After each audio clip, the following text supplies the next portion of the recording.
Hello everyone, my name is Clutch and welcome to Lucifer Mechanics Garage of drag, speed, and styrene customs fabrication.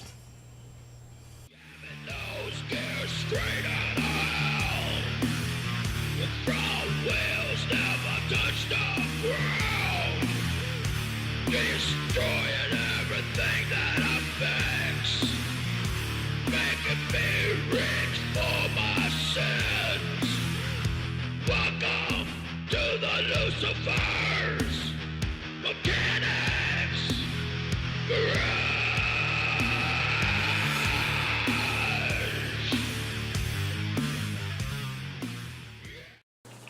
How's it going everyone? This is Clutch coming at you with another edition of Lucifer Mechanics Garage.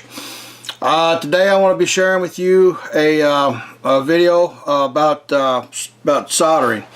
Using this in a lot of people use soldering in their hobby, in the the model car hobby, and also you see a lot of it in the slot cars, the drag cars, and the stock cars that people be racing at their local little tracks. I mean, there's multiple uses that you can use this for. I thought today that I had to make the steering linkage for this car, that I might as well just go ahead and turn the camera on and maybe give some of you guys an insight of, if some of you guys that don't know how to solder or never thought about using it in the hobby, this will give you a chance to kind of break ground and get in there and try to fool with it. So, but as you can see, this 56 I got here, I mean, this is the chassis for a 56 Ford Vic Stock Car that I'm putting together. It's going to be a dirt car, and basically what I'm going to be doing is, I got 3 days to get this done for the show. But what I'm doing is I'm making linkage, steering linkage, that's going to go across, that needs, for the steering. I got my box here, as you can see. I got it done, and then I got to do the idler. The idler, it goes over here, the idler linkage, that goes to the linkage, and then I got to go to make the bar that goes across here. Now usually these right here are like a 3-piece, like you got a piece that comes off of this end, and you got a piece that comes off of this arm, and then it attaches to the main arm. It goes across the idler and the gearbox, and that's how we're going to be doing today. So I just kind of wanted to turn the camera on and show you guys what you can do. So, but there's the box. I got it in there, and she's ready to be mounted. Okay. I've already started on the idler. That's going to come off. That's going to come off the frame right here, like so. It's going to come off the frame like this, and then it's going to have a pitman arm come off of it that's going to regulate in between here and there, keep you from getting the wheel wobbles and stuff when you're driving down the road. It's just a stabilizer part of the steering. So what I've done is I went in here and I've laid it out what I'm going to do, and I'm going to take my dimensions, okay, and then we're going to go in here and we're going to cut the pieces and everything, and get it all laid out. This shouldn't take too long, but you know how things go. So let me go over some stuff we're going to be using, okay. I got my old trusty soldering iron pad here. You can pick these up at like Micro Mark, where I buy a lot of my stuff. It's almost like I don't know, like wallboard almost, but it's really soft, and you know what I mean. You can stick needles in it, so that way you can do it, and it's not healable. But if you just don't keep randomly putting it in the same spot and areas, this will last you a pretty good while. I got this one, plus I got another 12-inch piece to do bigger stuff. But anyway, I went in there and made a few pieces, but they come out to be short from what I needed after I laid everything out. So we're going to put them off to the side. We'll get on them. Well, let me go over some stuff that you need to use for you guys who don't solder that much. Some stuff that you can use, that you can check into and see, if you want to give it a try. All this stuff I get at Micro Mart. I mean, it's best used. I mean, I'm not saying it's best use this. You can go to Ace Hardware and buy you know, silver solder. You know, I suggest not getting stuff that's got the rosin core in it, because it leaks out after a while, and after you put paint on a model, it just, you know, it just, that rosin leaks out of it, and it just causes a mess on the model. So I suggest using all silver solder, okay? Now this right here is a anti-flux. Now you use this for areas that you're going to be using for like where you don't want flux, where you don't want solder to go into. Like if you got a hole and you're soldering around that hole, you don't want to get solder inside there. You know, a lot of people use that to their advantage, because when they drill the hole, they have a place to put their bolt or whatever. But just in case you don't, or if you got, you know, if you're doing a tiny area that don't need you know, solder to be seen, you use this. But once you get used to flowing your solder, I mean your your flux, you pretty much well can keep it maintained. You know what I'm saying? You know how much to use on, you know, on the ends and stuff, so that way you don't over flux it. But I get this also at Micro Mark. They're the same with this, with the anti-flux. Okay. Now I use this right here a lot. This right here is the stick solder. It's supposed to be the world's softest solder, they claim, but it's really soft, and it don't take a lot of heat to get this going. Like literally, you can make this work with a lighter. It's good between 450 and about 250. I think 250 is the lowest setting that you can use on it, and it'll still weld. You know, it comes with about 20 sticks. It's also a product of these right here, this flux. I don't even know what this is called. But anyway, it's the same product as this, and they work together. They work really good together. Then you got the Stay Bright, which to me this is 1/16. This is made for like bigger stuff, but this stuff is really clean. This is for like when you want your welds to be like more bright or whatever, if you're going to be, you know, and just it flows really good. But the only thing that I don't like about it is it's 1/16, and when you're doing like 1/32 tubing and stuff, or 3/32 tubing, it really don't, you know, suit it well. But this is really good for like doing bigger tubing and stuff, you know, like if you really need a good clean weld to use. So, and it's got the flux that comes with it. So this is really nice. This is all silver solder. Then you've got your paste. Okay, now I normally just use paste. I mean, I have used it with a soldering iron, but I usually use my paste with I usually use my paste with the torch. Now these pastes come in different ratings. They come in a soft, medium, and a hard, which means that, you know, the soft you can burn in a weld at a low temperature. Medium is like like right around 900, and then your heavy, which is more of a high heat, which is like 1800 degrees. Now the reason they've got them like that, and the reason they have different solders like this, is because, like, say for instance you got two pieces you're welding together, and when you try to weld two of them together with the same heat, what happens is one piece that you welded on will just fall off or just move, or it don't do no good. But when you got two different heat settings on the welds, you can burn one at a higher setting and then come in with the lower setting one and do it, and then that way this piece right here won't be affected, and then you still have two pieces next to each other that can be welded together. So that's why different grades come in really handy for different stuff, if you ever really get into it, or if you have soldered for the hobby, then you know what I'm talking about. So keep that in mind. We got that. We're going to be using some the 3/64 tubing, brass tubing from K&S. It's really usable for a lot of stuff. I mean, I use it for steering linkage, just all kinds of stuff. It's a tubing.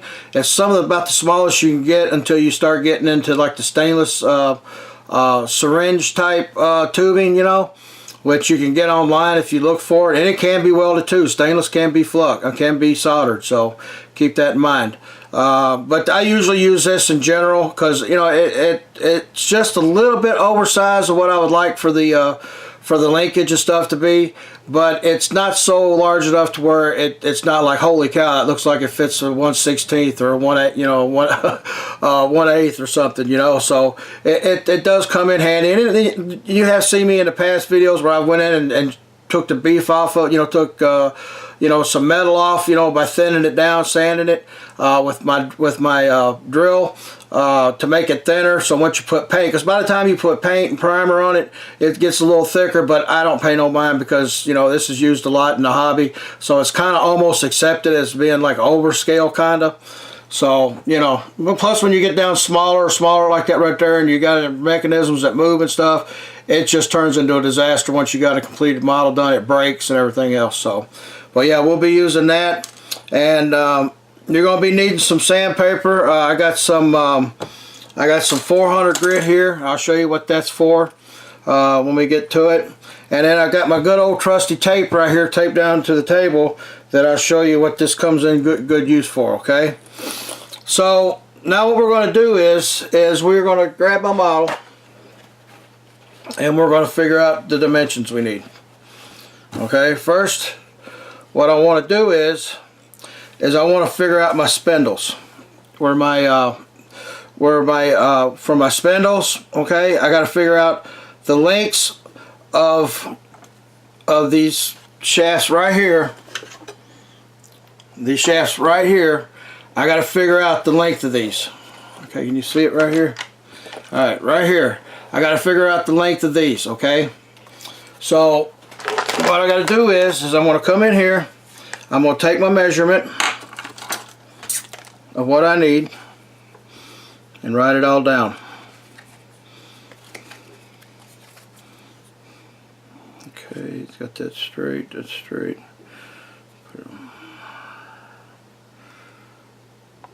We've got roughly, let's see,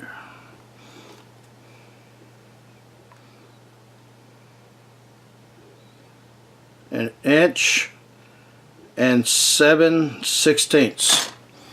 All right, let's take this and put down from here to here. We need an inch and 7/16. Okay. Now, so what I'm going to do is I'm going to be writing that as we go along, okay, as we get each piece done. So what I got to do is I got to grab my tubing, and I'm going to grab my 400 right here, and I'm just going to sand a good piece, so that way I ain't got to keep sanding it, you know. Let me move this camera just a little bit more so you guys can see a little bit. Okay, here we go. Alright, as you can see, I'm working it right here.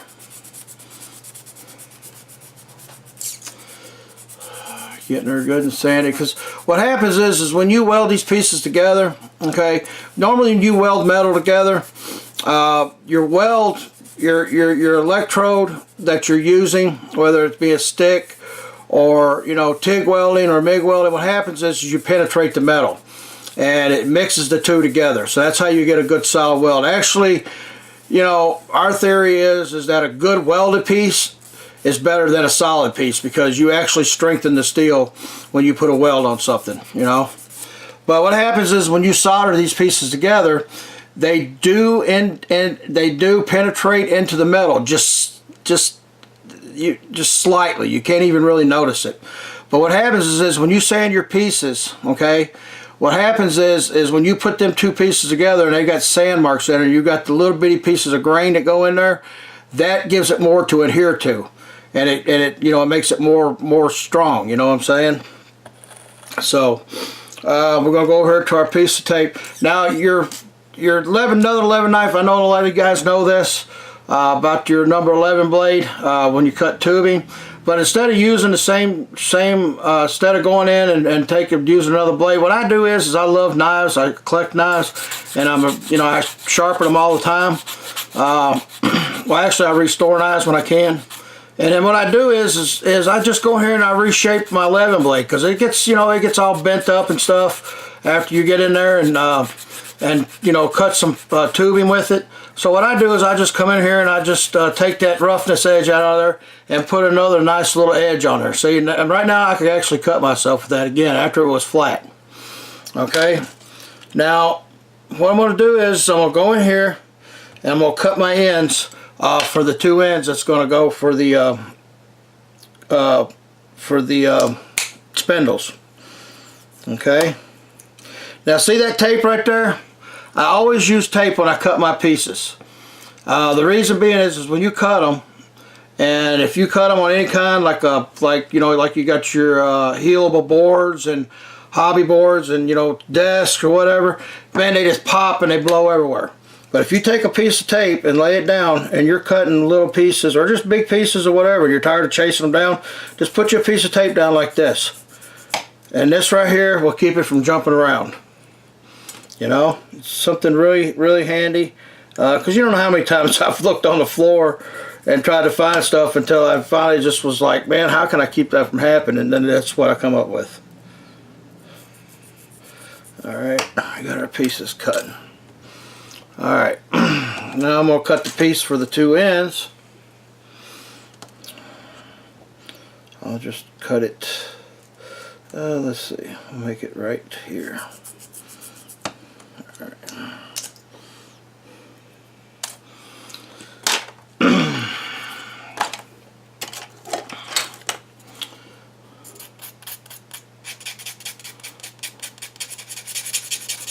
Make sure that's good and square.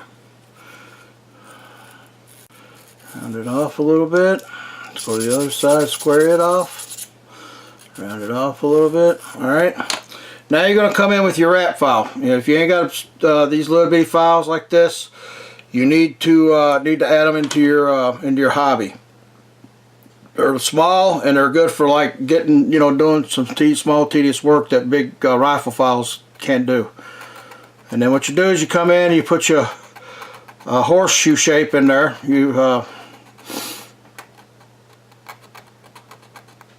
So that way it'll fit around the pipe when you get ready to solder it. Okay, so make sure it's on the same level. Alright.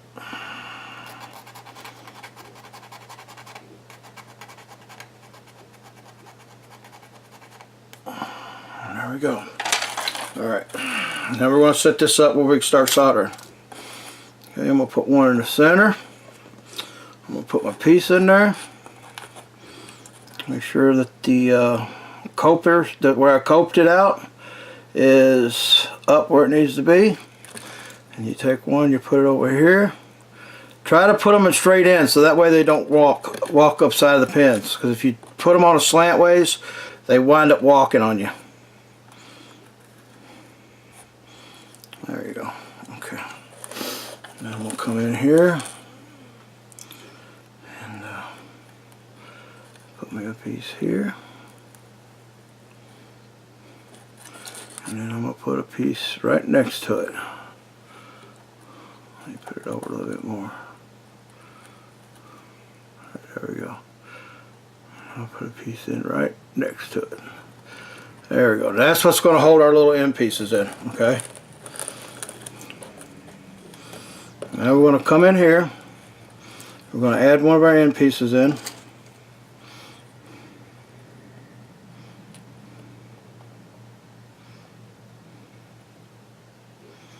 Just like so. Alright. Make sure she's got a good line up. Like so. Alright, now that we got our piece in there like that on the end, right, as you can see it right here, we got it on the end.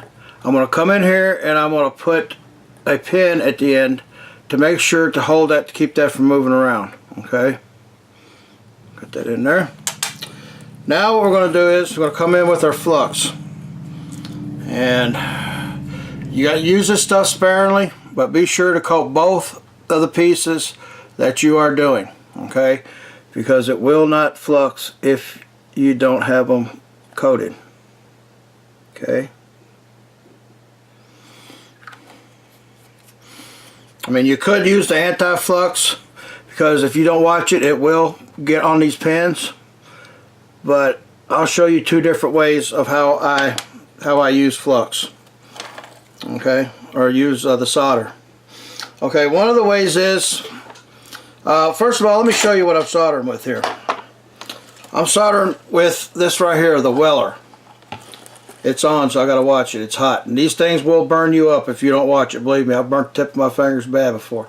But usually I keep the setting between 4 and 5, and even you can use it at 3 for the low temperatures.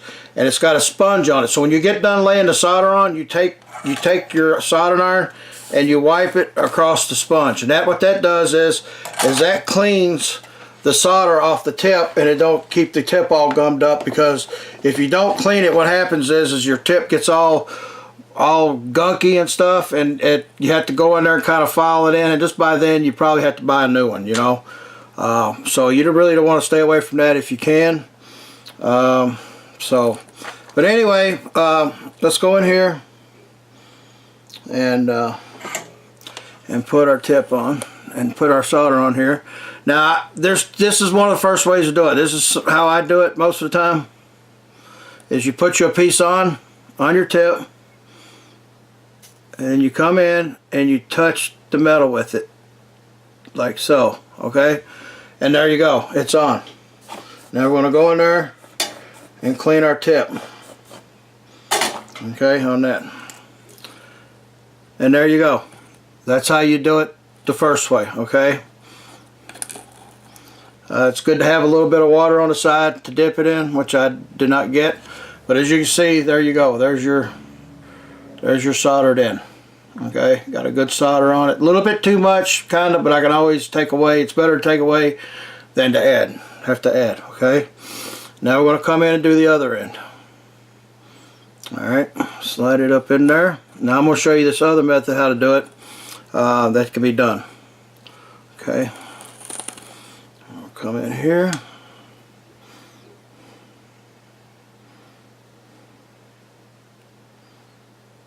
Add the other piece.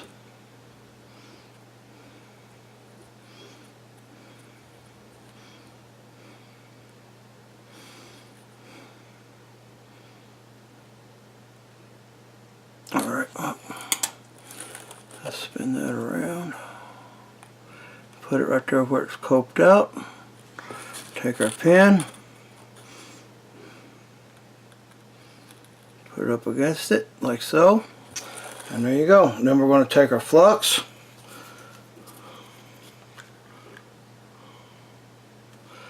And we're going to add flux to it. That's both sides. Make sure you get on both sides. That way you make sure you got a good weld on both of them. Okay. You make sure this piece is in there tight. Just like so. Alright. Now this is another way you can do it, okay? Is you can actually take your piece, your solder, you know, this is usually how beginners usually do it, or you know, you could do it like I just, you know, you can learn either way. But learning both ways is good because they both come in different applications. What you do is you set your tip on there, and you take your rod and you set it up in there like so, and it gets hot. Okay, you get both your pieces hot. Okay,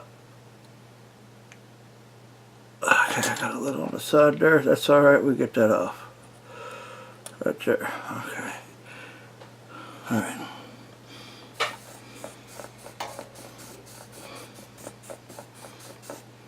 Put on our thing. And there we go.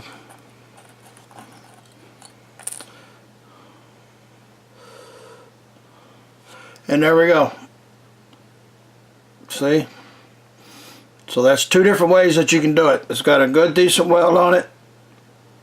Goes all the way around and looks good. So there's two different ways. You can see I got a little extra solder on there, but we can take that off no problem. So now what I got to do is I got to go in here and split that, because that's where the heim joints are going to be. And we'll turn the camera off and get some of this set up, and then we'll get on to the next part. Alright, we're going to go back in here. We're going to start on this again. What I did was while the camera was off and I did all that other stuff, I went in here and I went ahead and put my idler on, as you can see right here. And then I wound up drilling it out and put 2 R&B motion bolts in there, drilled out the side of the frame. And it's, you know, it comes out. Now this method right here where I got it flat is mainly how I did when I did the shock. So if you don't want to know how I did that, just go back and look at the shock how to. I put a piece of 1/32 into the into this 1/16, and then what I do is I crimp it, and it gives it a good crimp, you know, instead of being hollow tubing, it just collapses. And then you just do the length that you're going to crimp and drill, and then you just leave the rest. And then what I did was I left it round like the idlers that you see, and I left the hole in it, so that way all I got to do when I put my pitman arm on here, it's going to go across to the linkage. I can go have a place to put the bolt in. So I did that while the camera was off, so I could have that ready. Now what I want to do is I'm going to measure. What I did was I did it already. I went in here and I measured in between here the gearbox and where the idler's going to mount, where the idler's pitman arm's going to come out to. And when the dimension I came up with is 1 inch and 7/8. Then we're going to subtract. Now that's just from where the gearbox pitman arm is and to where the idler box pitman arm is. Okay. Now you got to subtract at least a 32nd from the length, so that's a 16th. So you subtract a 16th out, which brings you to 13/16. Okay, because where these are going to mount to is going to be where we're going to weld 2 little small pieces of the 3/64 round tube. Okay, brass tubing.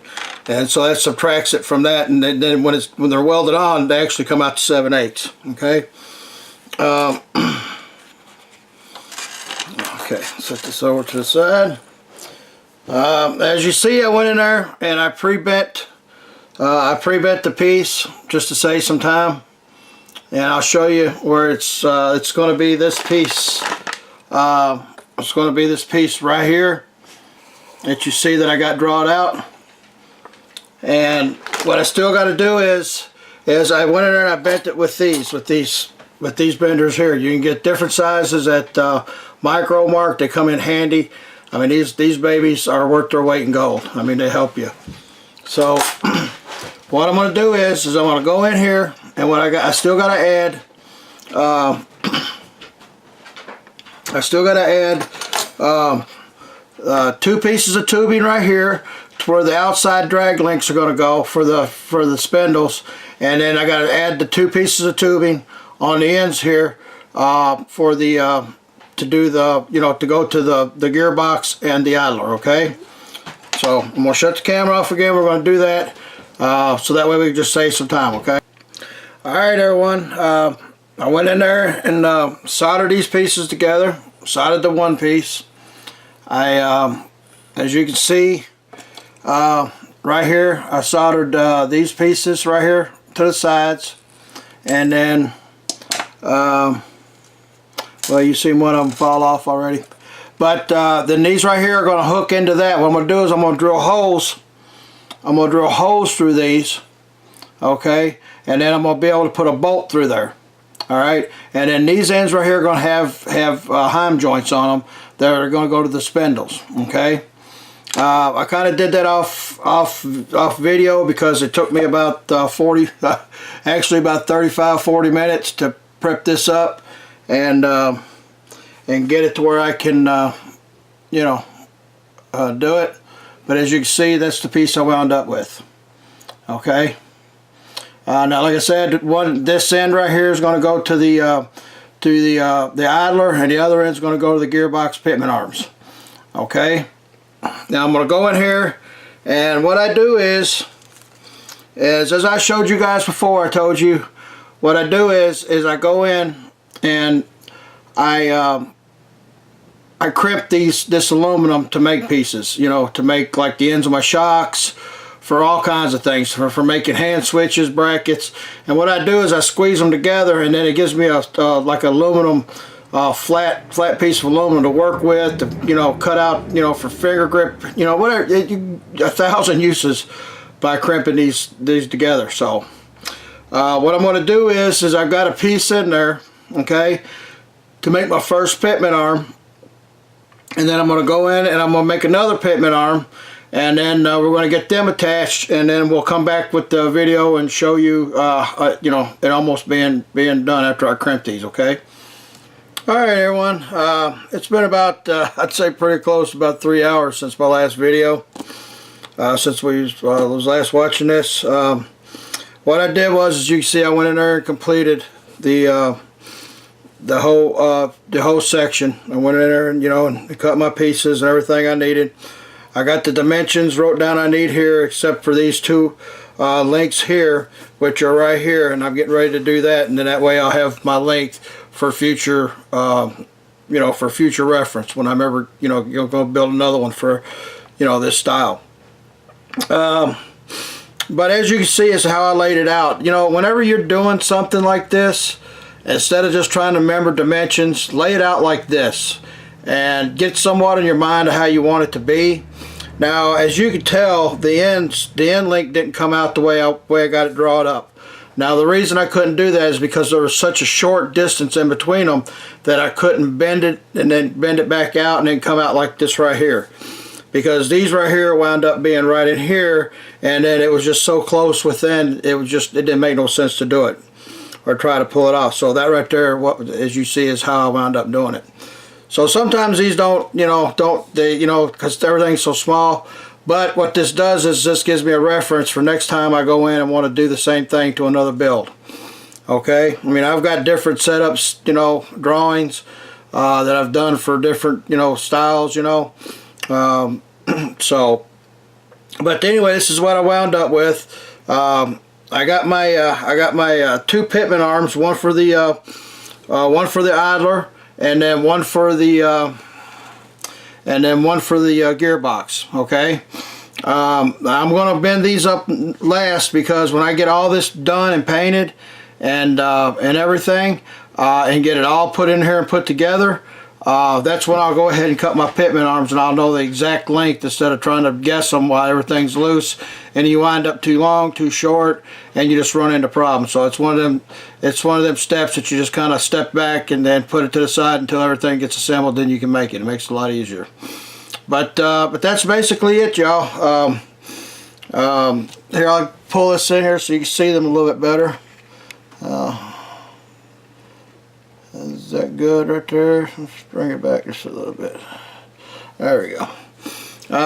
As you can see, that's what I wound up with. You know, like I said, when I sat down and took my time doing this, it probably took me, I'd say, I don't know, it probably took me about 2.5, 3 hours. You know, because I just basically went in there, you know, took my time cutting, measuring, letting the dogs out, get me a bite to eat, you know, and you know, watch a little TV and get back on it, you know, because it's tedious, and if you don't do that and just try to stick with it, you wind up wanting to put your fist through the model. So, you know, that's my advice to people when you're doing tedious stuff like that. Even though it might take you about 2 to 3 hours to do it, just kind of take a break here and there, you know, just step away from it for 20, 30 minutes, eat you a bite, get you something to drink, you know, go talk to the wife, the dogs, whatever, and then just come back and get back at it. Because it seems like every time you do that and then you come back and get back on it, it feels fresh again, you know. So I highly suggest that. But there you go. My next video on it, it should be done, painted and assembled, and I should have the pitman arms done, and I'll give you an idea of how it went together. So I hope this video kind of helped some of you guys who are thinking about getting into soldering, into the hobby, and I hope this give you some kind of insight of how things work. So until the next video, people, on this, I'll talk to you guys later. Love your families, love your pets, and I'll talk to you later. Bye.